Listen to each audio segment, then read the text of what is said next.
Someone was coming onto my land every single night, and I didn't even know it until I checked my camera. I've been hunting the same 40 acres in Pennsylvania for over 30 years. My grandfather bought that land. My dad hunted it. Now it's mine. I know that place like it's part of me. Every trail, every scrape, every tree stand. I built them myself. 7 stands in total. I can walk to any of them in the dark. No flashlight. Done it plenty of times. So yeah, I don't scare easy. I've spent nights out there alone, in the cold, in total darkness. Never once felt like something was off until last November, opening week of bow season, and it started with a man I can't explain. I hunt alone now. My brother moved to Florida years ago. My nephew usually comes, but not opening week. So that first morning, I was sure no one else should have been on my land. Around 11:30, I caught movement down south, flash of orange. At first, I thought it was my nephew showing up unannounced, but something felt wrong. The way he moved.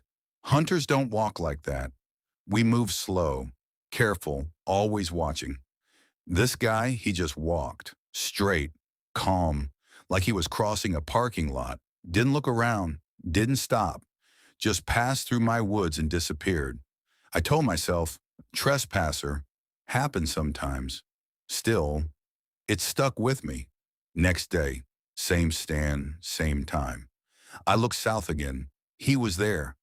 But this time, he wasn't walking. He was just standing, facing me. Hunters don't do that. If you see someone, you look away. Give space. This guy didn't. He just stood there, looking straight up at me. Didn't move. I started counting. 10, 20, 40. I stopped. He turned and walked back into the trees. Day 3, I moved to the North Ridge, opposite side of the property. Figured I'd put distance between us. Climbed down around 9 to check the ground. That's when I saw it. A cigarette, right on the ladder rung. Fresh. I don't smoke. No one in my family does. And that stand, you can't even see it from outside. Someone had been there. Recently, I called my nephew, asked if he'd been out. He said no. I didn't tell him about the cigarette, didn't know how to. Day 4, I went back to the south stand. Something told me to check it. When I climbed up, there was a thermos sitting on the platform. I froze. I picked it up. It was warm. Not just sitting there warm. Handheld warm. Like someone had just been there. But I hadn't brought it. Not that day. Not ever. I sat there holding it, trying to make sense of it. Nothing made sense. I put it back, climbed down, started searching the woods. Eventually I found it, a spot in the grass, flattened, like someone had been lying there, watching my stand, facing it, recently. That's when I left. Didn't tell my wife anything. Just said the deer weren't moving. Day 5, I almost didn't go. Sat in my truck for a long time, but that land, it's been in my family for decades. I wasn't going to let some stranger push me out. So I went. Back to the south stand, around 8 o'clock. He came out again. Same orange jacket, same calm walk. He stopped. 20 yards away. That's close. Too close. He looked up at me and waved. Slow. Then he touched his chest with 2 fingers and pointed at me. I had an arrow ready. Could have taken the shot, but I didn't. I don't know why. We just stared at each other for what felt like forever. Then he turned and walked back into the woods like nothing happened. I got out of there fast, called my neighbor, asked if he'd seen anyone. He hadn't. Offered to come with me next time. I said no. Day 6, I stayed north. Checked my trail camera. 214 photos. About 60 were deer. The rest, him. Every single one. Between 4 and 6 in the morning. Before I even got there, standing right in front of the camera, facing it, close, too close. Same expression in every photo. Calm, waiting, like he knew exactly where every camera was, like he'd been everywhere on that land, before me, every day. I took every camera down, haven't put them back since, haven't hunted that land since either. The thermos is still in my garage. I don't know why I kept it. Something about throwing it away doesn't feel right. But the part that won't leave me alone is that gesture, two fingers to his chest, then pointing at me. I know what it looked like. I just don't want to say it. All I know is this. That man moved around my land, like it was his, and I've been there for 30 years. I'll tell you exactly what happened, but even now, I still don't know what I actually saw. It started when I moved into this apartment. Small story. My relationship had just ended. I was alone, and I needed a fresh start. The place I got was honestly perfect. Quiet building, clean hallways, nice courtyard outside. Everything felt calm. At first, a few weeks in, I started noticing something strange at night. Running sounds in the hallway, not loud, just fast footsteps, like someone running past my door. I'd look through the peephole, nothing, no one there. At that time, I didn't think much of it. I just assumed it was kids somewhere in the building, maybe being stupid late at night. I didn't really care enough to investigate. Then it kept happening, night after night. Same thing, running. Then silence. I stopped even checking the door after a while. My apartment was on the ground floor. My bedroom windows faced the courtyard. And yeah, anyone could technically walk right up to them if they wanted. That thought was always in the back of my mind, but I ignored it. I told myself nobody in this building would do anything weird. I trusted it. Big mistake. One night I woke up suddenly. I don't even know why at first.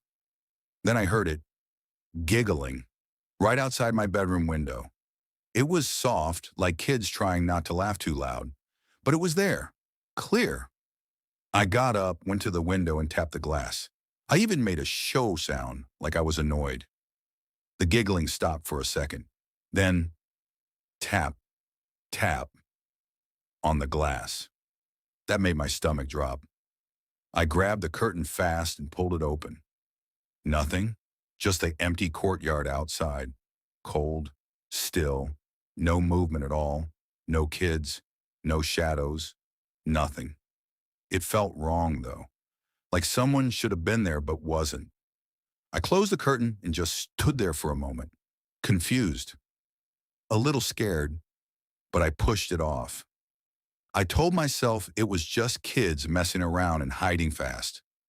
That's it, but it didn't stop. The giggling came back again the next nights. Same place, same time, always outside my window. Eventually, I just started ignoring it. I have nieces and nephews, so I thought, maybe it's just kids being stupid. If I don't react, they'll get bored. That was my logic. I didn't want to complain to management over imaginary kids or whatever it sounded like. So I left it. Then one day at work, I got an email from the apartment manager. It was short, cold. She told me to come to the office as soon as I got home. Said it was urgent. That whole day I felt weird, like something was coming. I even thought maybe I missed rent or something serious like that. When I arrived at the office, she immediately told me to close the door behind me.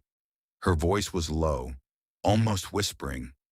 Then a security guard came in and sat next to her. That's when they showed me something. Security footage. My hallway.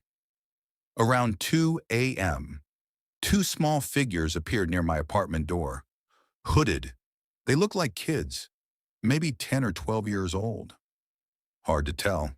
They stood right outside my door, very close, like they were waiting. And then, nothing. They didn't move for almost 10 minutes, just standing there in front of my door, like they were frozen. I remember feeling my chest tighten watching that. Then one of them finally reached for the doorknob. They tried it a few times, like they were testing it, but the door didn't open. After those 10 minutes, they suddenly moved away from the camera view. Just walked off. Fast.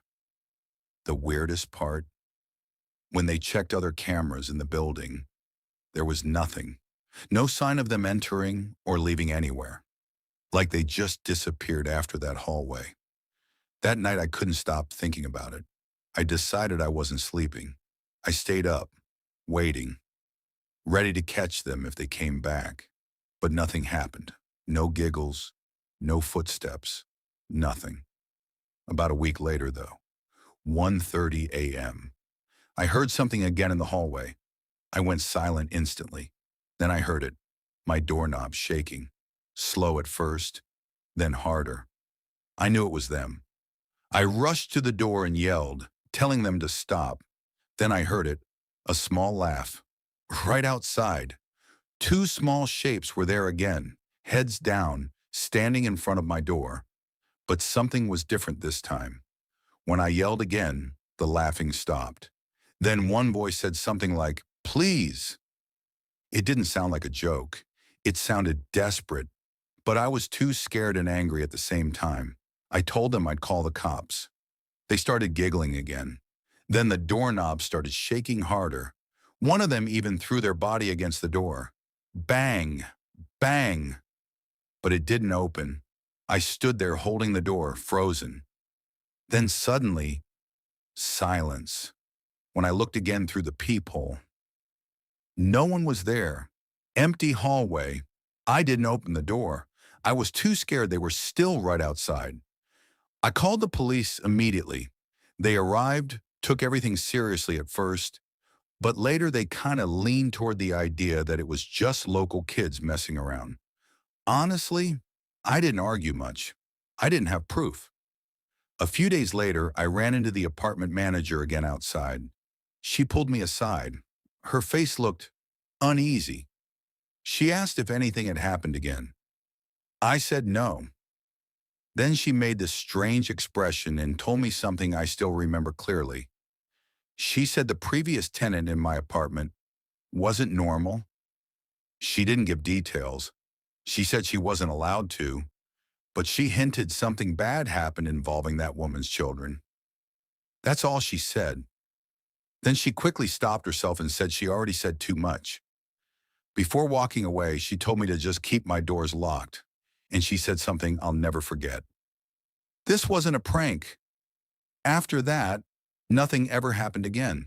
No footsteps, no giggles, nothing. I moved out eventually. I don't live there anymore. But even now, I still think about it sometimes. About how those kids appeared, how they vanished, and how there was no way in or out, according to the cameras. And I still don't know what I actually saw. I just know one thing. I don't want to hear that giggling ever again.